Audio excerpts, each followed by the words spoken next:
സ്വാഗതം. വേറൊരു പ്രശ്നമാണ് മുട്ടുവേദന. അതിൻ്റെ ഒരു തുടർച്ച തന്നെയായിരിക്കും അതല്ലേ?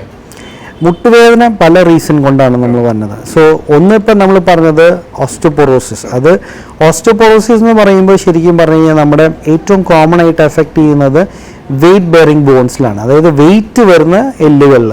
സോ ഇപ്പോൾ നമ്മൾ ഒരു പ്രായം കഴിഞ്ഞ് കഴിഞ്ഞാൽ ഒന്ന് തെന്നി വീണു, അല്ലെങ്കിൽ ആ നിൽക്കുന്നിടത്ത് നിന്ന് ഒന്ന് പതിയെ തിരിഞ്ഞപ്പോൾ ടക്ക് ഒരു ശബ്ദം കേട്ട് പലപ്പോഴും ഒരു ഫ്രാക്ചറായിട്ട് നമ്മളെ പേഷ്യൻസ് അപ്രോച്ച് ചെയ്യാറുണ്ട്. സോ ഓസ്റ്റോപൊറോസിസ് എന്ന് പറയുന്ന കണ്ടീഷൻ അങ്ങനെയാണ്.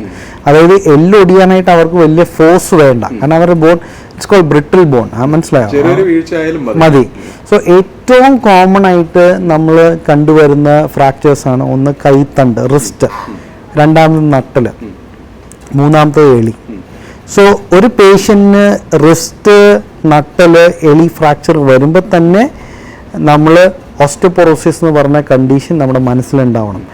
അവർക്ക് ഫ്രാക്ചറാണ് അവരുടെ പ്രോബ്ലം, പക്ഷേ എന്തുകൊണ്ട് അങ്ങനത്തെ ഫ്രാക്ചർ വന്നു, അതിന് അണ്ടർലൈങ് ഓസ്റ്റോപൊറോസിസ് എന്ന് പറഞ്ഞൊരു കണ്ടീഷനായിരിക്കും അതിൻ്റെ പ്രോബബിൾ വില്ലൻ.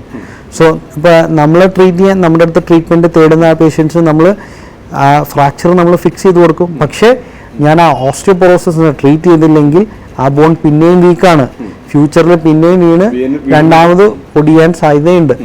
സോ നമ്മൾ അതിനെ ഈ ഫ്രാക്ചർ വരുമ്പോൾ നമ്മൾ അതിനെയും കൂടെ മനസ്സിൽ കണ്ട് അതിൻ്റെയും ട്രീറ്റ്മെൻറ്റ് നമ്മൾ പേഷ്യൻസിന് അഡ്വൈസ് ചെയ്യുന്നതാണ് എപ്പോഴും ഫ്യൂച്ചറിലേക്ക് അവർക്ക് രണ്ടാമത്തെ ഒരു ഇഞ്ചുറി വരാണ്ടിരിക്കാൻ നമ്മൾ ചെയ്യേണ്ട ഒരു കാര്യം. പിന്നെ ഈ പറഞ്ഞപ്പോൾ തന്നെ എൻ്റെ മനസ്സിൽ തോന്നി, പിന്നെ പ്രായമായിട്ടുള്ളവർക്ക് അഗെയിൻ അത് ടോട്ടലി ഡിഫറെൻ്റ് ഒരു ടോപ്പിക്കാണ്. നമ്മൾ പ്രായമായിട്ട് ഉള്ളവർ വീട്ടിലുണ്ടാക്കേണ്ട കുറേ വ്യത്യാസങ്ങൾ, അത് ബേസിക്കലി പ്രിവെൻഷൻ ഓഫ് ഫോൾ എന്ന് തന്നെ പറയും. ആ ഒരു ടോപ്പിക്കിനെ പറ്റി ഡിസ്കസ് ചെയ്താൽ കുറേ അധികം വേറെ നമ്മൾ പറയാനുണ്ട്. അതാണ് ഇപ്പോൾ ഈ ഓസ്റ്റിയോപൊറോസിസ് വന്നു കഴിഞ്ഞാൽ ശരീരം അതിൻ്റെ മസിലുകളൊക്കെ ചെറുതായി പോകും അല്ലെ, ശരീരം ക്ഷീണിക്കും. ഓസ്റ്റിയോപൊറോസിസ് വരുമ്പോൾ എന്താ സംഭവിക്കണമെന്ന് പറഞ്ഞാൽ എല്ലുകളുടെ കട്ടി കുറഞ്ഞു പോവുകയാണ്. അപ്പോൾ എല്ലുകൾ പതിയെ ഇരുന്ന് പോകും. അതാണ് ഞാൻ ഇതിൻ്റെ ഒരു കണ്ടീഷനിൽ ഞാൻ പറഞ്ഞത്. പലപ്പോഴും നമ്മളൊരു പേഷ്യൻറ്റിനെ നമ്മളൊന്ന് ക്ലോസ്ലി ഒരു ലോങ് ടേം നമ്മൾ ഫോളോ അപ്പ് ചെയ്ത് കഴിഞ്ഞ് കഴിഞ്ഞാൽ ഈവൻ പേഷ്യൻസിൻ്റെ ഒരു ഹൈറ്റിലൊരു സെൻറ്റിമീറ്റർ വ്യത്യാസം, 1-2 സെൻറ്റിമീറ്റർ വ്യത്യാസം നമുക്കത് അപ്രീഷിയേറ്റ് ചെയ്യാൻ പറ്റും ലോങ് ടേം ഫോളോ അപ്പിൽ നമ്മൾ കാണുമ്പോഴാണ്. ഇത് ബേസിക്കലി എന്താണെന്ന് വെച്ച് കഴിഞ്ഞാൽ എല്ലുകളുടെ കട്ടികൾ കുറഞ്ഞ് എല്ലുകൾ ഇരുന്ന് പോണതാണ്. അതൊക്കെ അഡ്വാൻസ്, അതാണ് ഈ ഏറ്റവും കൂടിയ അവസ്ഥയിൽ ഉണ്ടാകുന്ന ഒരു കണ്ടീഷൻ. ഈ നട്ടെല്ലിൻ്റെ ഡിസ്ക് തകരാറ് ഏതെല്ലാം രീതിയിൽ ശരീരത്തെ ബാധിക്കുന്നുണ്ട്? നട്ടലിൻ്റെ പ്രോബ്ലം അഗെയിൻ അതും വളരെ കോമൺ ആയിട്ട് നമ്മൾ എൻ്റെ OPD കണ്ടുവരുന്ന ഒരു പ്രോബ്ലമാണ് നട്ടൽ വേദന, കഴുത്ത് വേദന, തോൾ വേദന. അഗെയിൻ ഇത് ഏത് പ്രായത്തിൽ എഫക്റ്റ് ചെയ്യുന്നു എന്നുള്ളതൊക്കെയാണ് ഇതിൽ ഏറ്റവും ഇമ്പോർട്ടൻ്റ് ആയിട്ടുള്ളൊരു കാര്യം. അപ്പോൾ ഇതിൻ്റെ അകത്ത് നട്ടൽ വേദന സാധാരണ നമുക്ക് വരുന്നത് ഇപ്പം ഏറ്റവും കൂടുതൽ നമ്മൾ കാണുന്നത് സോഫ്റ്റ്വെയർ അല്ലെങ്കിൽ IT പ്രൊഫഷണലിലേക്ക്, അല്ലെങ്കിൽ കൂടുതലും ഡെസ്ക്ടോപ്പ് ജോബ് ചെയ്യുന്ന ആൾക്കാർ. അഗെയിൻ ഇവരുടെയും ആദ്യത്തെ പ്രോബ്ലം എന്താണെന്ന് വെച്ച് കഴിഞ്ഞാൽ ബേസിക്കലി സെഡൻറ്ററി ലൈഫ് സ്റ്റൈൽ. നമ്മൾ രാവിലെ വന്ന് നമ്മുടെ ഓഫീസിൽ നമ്മൾ ടേബിളിൽ വന്നിരുന്നാൽ വൈകിട്ട് എഴുന്നേൽക്കുന്നുള്ളൂ. സോ അഗെയിൻ ഇത് നമ്മൾ ഈ ഇരിപ്പ് തന്നെ നമ്മുടെ നട്ടലിന് കണ്ടമാനം സ്ട്രെയിൻ കൂട്ടുന്ന ഒരു കാര്യമാണ്. സ്ലോലി നമ്മുടെ നട്ടലിന് സ്ട്രെയിൻ കൂട്ടും, നമ്മുടെ നട്ടലിന് ചുറ്റുമുള്ള മസിൽസ് വീക്കാവും. So progressively over a period of time നമുക്കുണ്ടാവുന്ന പ്രോബ്ലംസാണ് നടുവേദന, കുനിയുമ്പോൾ ഉണ്ടാകുന്ന വേദനകൾ. അങ്ങനെ അത് റിപ്പീറ്റഡ് സ്ട്രെയിൻ വന്ന് അത് ഡിസ്കിനെ ഇറിറ്റേറ്റ് ചെയ്യാം, ഡിസ്ക് നെർവിനെ ഇറിറ്റേറ്റ് ചെയ്യാം. അങ്ങനെയാണ് ഡിസ്കിൻ്റെ ഓരോ ഇഷ്യൂസ് വരുന്നത്. ചിലപ്പോൾ നമ്മൾ ഇതിൻ്റെ ഇടയിലായിരിക്കും നമ്മൾ എന്തെങ്കിലും ഹെവി വെയിറ്റ് ഒക്കെ ലിഫ്റ്റ് ചെയ്യാൻ നോക്കുന്നത്. അപ്പോൾ പെട്ടെന്ന് ഡിസ്ക് കൂടുതൽ ഇറിറ്റേറ്റഡായി ഉണ്ടാകാവുന്ന പ്രോബ്ലംസാണ് ഡിസ്ക് പ്രൊലാപ്സ് എന്ന് പറയുന്നത്. അതേപോലെ തന്നെയാണ് നമ്മുടെ കഴുത്ത് വേദന. സോ നമ്മൾ പലപ്പോഴും നമ്മളെ വീട്ടിൽ നമ്മൾ ശ്രദ്ധിച്ച് കഴിഞ്ഞാൽ നമുക്കറിയാം, നമ്മൾ ചിലപ്പോൾ 2 തലോണ വെച്ച് കിടക്കും. മനസ്സിലായോ? അത് ഏറ്റവും തെറ്റായിട്ടുള്ളൊരു കാര്യമാണ്. ഒരിക്കലും നമ്മുടെ ബോഡിക്ക്, നമ്മുടെ നോർമൽ അനാറ്റമിക്ക് ചേർന്ന ഒരു കാര്യമല്ല അത്. അതേപോലെ തന്നെയാണ് പിന്നെ നമ്മുടെ ഇപ്പോഴത്തെ ജനറേഷനിൽ ഏറ്റവും കൂടുതൽ നമ്മൾ കണ്ടുവരുന്നത്, ഇപ്പോൾ ഓൺലൈൻ ക്ലാസ്സുകളൊക്കെ വന്നുകൊണ്ട് ഇപ്പോൾ എല്ലാവരും മൊബൈലിലാണ് മുഴുവൻ. സോ എല്ലാവരും ഈ താഴേക്ക് കുനിച്ചിട്ട് ഈ മൊബൈലിൽ നോക്കലാണ് പരിപാടി. അഗെയിൻ അത് കഴുത്തിന് ഏറ്റവും കൂടുതൽ ഫോൾട്ടായിട്ടുള്ളൊരു പോസ്റ്ററാണ്. സോ ഞാൻ പറയുകയാണെങ്കിൽ ഫോൾട്ടി പോസ്റ്റർ, അതാണ് ആ ഒരു ഹെഡിങ്ങിൻ്റെ അടിയിൽ നമുക്ക് ഇതെല്ലാം ഇടാം. സോ ചിലപ്പോൾ സ്കൂൾ കഴിഞ്ഞാൽ നമ്മൾ ഓഫീസ് വന്ന് നമ്മൾ നേരെ സോഫയിൽ കാലം നീട്ടി വെച്ചിട്ട് സോഫയുടെ ഹാൻഡ് റെസ്റ്റിൽ തല വെച്ച് കിടക്കും. ഇതെല്ലാം കഴുത്തിന് സ്ട്രെയിൻ ഉണ്ടാകും. സോ ഇതെല്ലാം ഫോൾട്ടി പോസ്റ്റർ എന്ന് പറഞ്ഞ ആ ഒരു ഹെഡിൻ്റെ faulty posture leads to all these mechanical symptoms. അപ്പോൾ പലപ്പോഴും അപ്പോൾ ഇതിനെല്ലാം നമ്മൾ ചെയ്യേണ്ടത് എന്താണെന്ന് വെച്ച് കഴിഞ്ഞാൽ, ഒന്ന് നമ്മുടെ പോസ്റ്റർ കറക്റ്റ് ചെയ്യുക. ഇത് പാടില്ല. നമ്മൾ എപ്പോഴും നമുക്ക് എന്തെങ്കിലും വായിക്കണം, നമ്മുടെ ഐ ലെവലിൽ വെച്ചിട്ട് വായിക്കണം.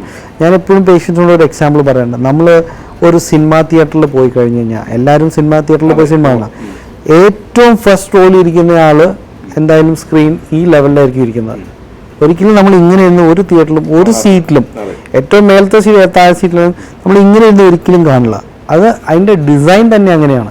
കാരണം നമ്മുടെ കഴുത്തിൻ്റെ എർഗണോമിക്സ്, നോർമൽ അനാറ്റമി മെയിൻറ്റെയിൻ ചെയ്തില്ലെങ്കിൽ കുറച്ച് കഴിയുമ്പോൾ നമുക്ക് പെയിൻ സ്റ്റാർട്ട് ചെയ്യും, നമുക്ക് മൂവി എക്സ്പീരിയൻസ് എൻജോയ് ചെയ്യാൻ പറ്റില്ല. സോ നമ്മൾ അത് തന്നെ ഫോളോ ചെയ്യണം. നമുക്ക് ആ സീറ്റ് അങ്ങനെ ഇട്ടേക്കുന്നതുകൊണ്ട് നമ്മളെല്ലാവരും അറിയാണ്ടാണെങ്കിൽ പോലും നമ്മൾ അങ്ങനെ ഇരുന്ന് കാണുന്നു.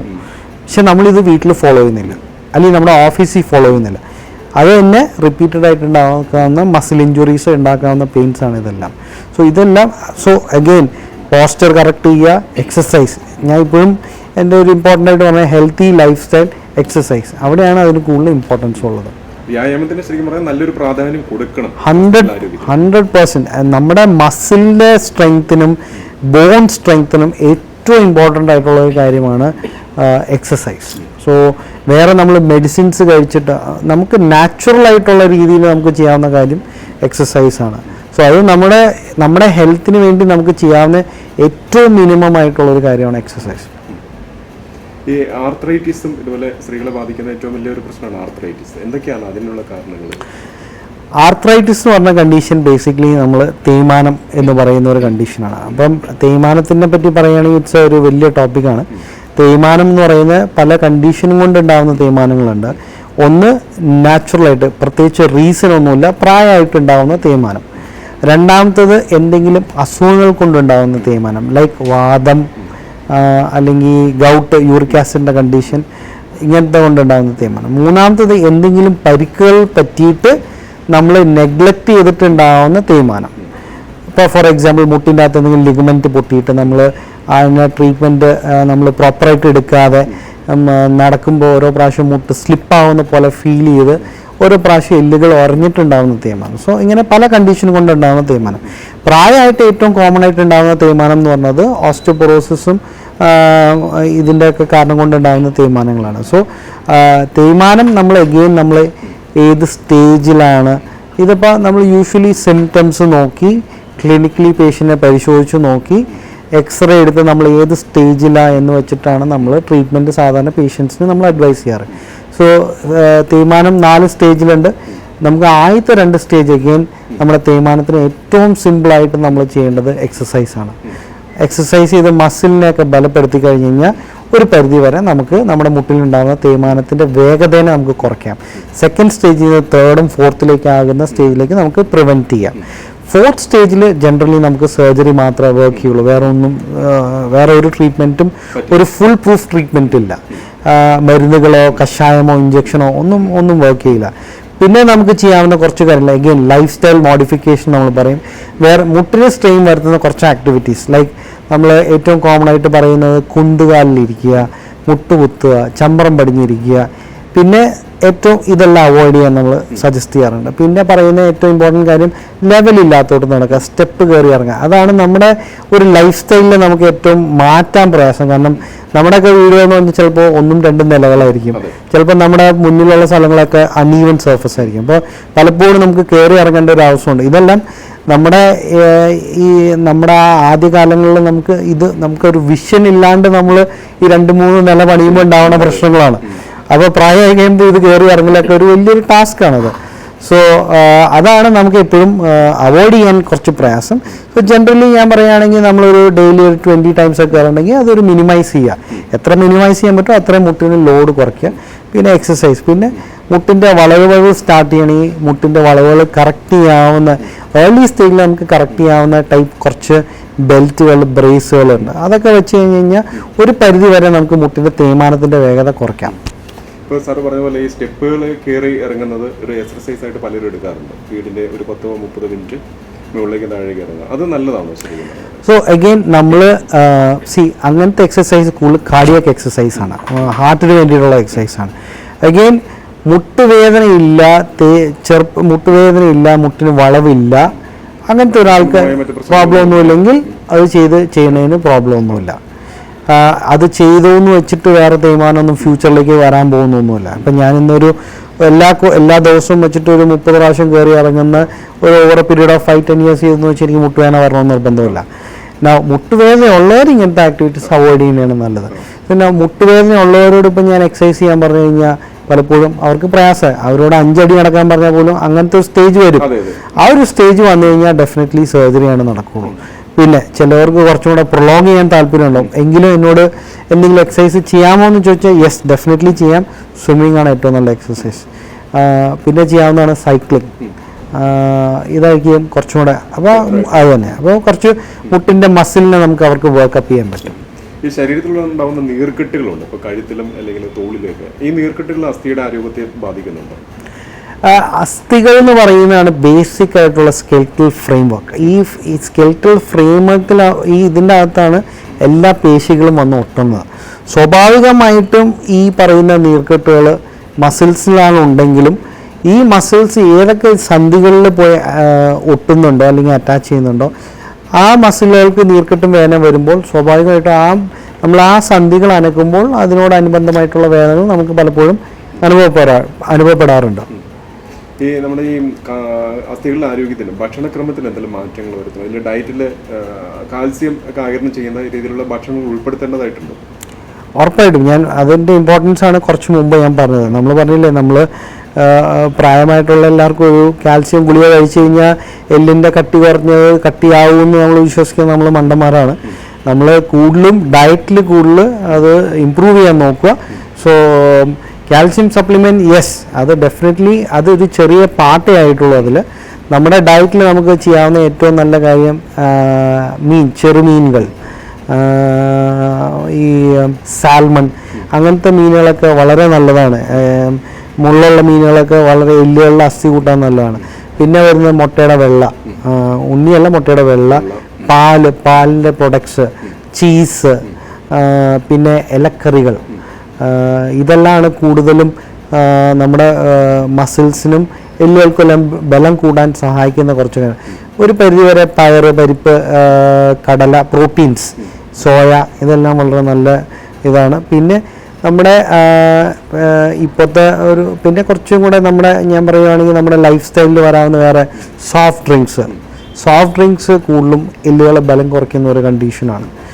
സോ സോഫ്റ്റ് ഡ്രിങ്ക്സ് പരമാവധി ഒഴിവാക്കുന്നതാണ് നല്ലത്.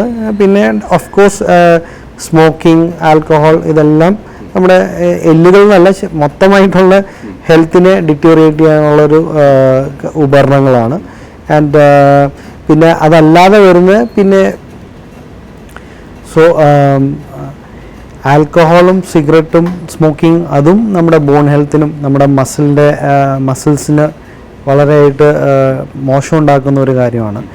പിന്നെ നമുക്ക് പറയാവുന്നത് ഏറ്റവും കൂടുതൽ കോമൺ ആയിട്ട് മെഡിക്കൽ കണ്ടീഷൻസ് ഉള്ളത്, ഇപ്പോൾ ഡയബറ്റീസ് ഉള്ളവർക്ക്, തൈറോയിഡിൻ്റെ പ്രവർത്തനം കുറയുന്നവർ, ഇങ്ങനത്തെ പേഷ്യൻസിൽ, പിന്നെ എൻഡോക്രൈനോളജി പ്രോബ്ലംസ് ഉള്ളത്, അങ്ങനത്തെ പേഷ്യൻസിലും കൂടുതൽ നമുക്ക് എല്ലിൻ്റെ കട്ടി കുറയുന്നതും മസിലിൻ്റെ ബലം കുറയുന്ന കണ്ടീഷൻ നമ്മൾ വളരെ കോമൺ ആയിട്ട് കാണാറുണ്ട്. ഈ അസ്ഥികളുടെ ആരോഗ്യത്തിന് ആളുകൾ ശ്രദ്ധിക്കേണ്ട കാര്യങ്ങൾ, പ്രത്യേകിച്ച് സ്ത്രീകൾ ഇങ്ങനെ അസുഖങ്ങളൊന്നും വരുന്നതിന് മുമ്പ് എന്തെല്ലാം കാര്യങ്ങളാണ് ശ്രദ്ധിക്കേണ്ടത്? പ്രീ മെനോപോസൽ അല്ലെങ്കിൽ മെനോപോസ് ആകുന്ന സമയങ്ങൾ ഡെഫിനറ്റ്ലി അവരുടെ ഗൈനക്കോളജിസ്റ്റും ഫിസിഷ്യനുമായിട്ട് കൺസൾട്ട് ചെയ്യുക. എപ്പോഴും പറ്റുമെന്നുണ്ടെങ്കിൽ വർഷത്തിൽ ഒരിക്കൽ ഒന്ന് ബോൺ മിനറൽ ഡെൻസിറ്റി ടെസ്റ്റ് അല്ലെങ്കിൽ ഡെക്സാ സ്കാൻ, എല്ലിൻ്റെ കട്ടിക്കുറവിൻ്റെ അളവുകൾ ഒന്ന് എടുത്തു വയ്ക്കുന്നത് എപ്പോഴും നല്ലതാണ്. നമുക്ക് എപ്പോഴും അതിനനുസരിച്ചിട്ട് അതിൻ്റെ അത് ഏത് സ്റ്റേജിലാണോ ആ സ്റ്റേജിനനുസരിച്ചിട്ട് അതിൻ്റെ ട്രീറ്റ്മെൻറ്റ് സ്റ്റാർട്ട് ചെയ്യുക. ഏറ്റവും സിമ്പിളായിട്ട് ചെയ്യാവുന്ന ഞാൻ പറഞ്ഞ പോലെ തന്നെ നമ്മുടെ life style modification, exercise, diet regime, നമ്മുടെ കുറേ കൂടെ ഹെൽത്തി ആയിട്ടുള്ള ഡയറ്റ് നമ്മുടെ ഫുഡിൽ ഇൻകൾക്കേറ്റ് ചെയ്യുക. ഇതാണ് നമുക്ക് ഏറ്റവും സിമ്പിളായിട്ട് ചെയ്യാവുന്ന കാര്യങ്ങൾ. ആൻഡ് എപ്പോഴും ഒരു 1 year കഴിയുമ്പോഴത്തേക്കും ഒന്ന് സ്കാൻ, നമ്മൾ കണ്ടമാനം ഓസ്റ്റോപൊറോട്ടിക് റേഞ്ചിലാണെന്നുണ്ടെങ്കിൽ അതനുസരിച്ച് മെഡിസിൻ സ്റ്റാർട്ട് ചെയ്യുക.